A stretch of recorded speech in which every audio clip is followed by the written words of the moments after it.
Look, I outright refuse to work on web projects that don't have continuous deployment. I just won't do it. This is 2025. Look, if you don't want CI pipelines that automate some of the review process, fine, I can deal with that.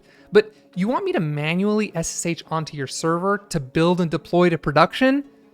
I'm out. Okay, so what is continuous deployment, or CD? It's just an automated process for deploying new code to production.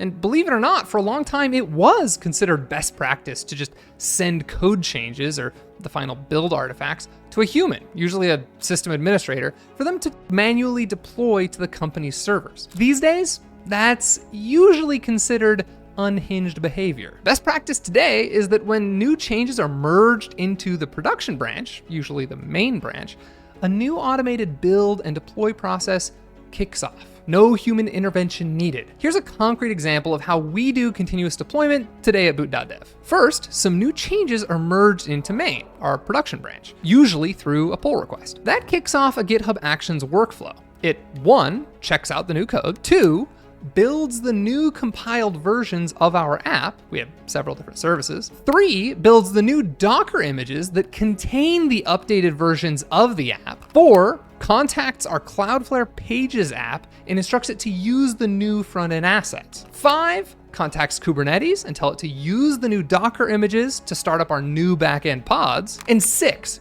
waits until all the updated services are deployed and healthy, then successfully completes the GitHub Actions workflow. We deploy to production 10 to 20 times a day, sometimes even more. If we didn't have a good CD pipeline in place, we'd be wasting tons of developer hours every day doing the same old routine just to deploy our app. And actually, to be honest, if it was manual, we'd probably just deploy less often, maybe like once a week.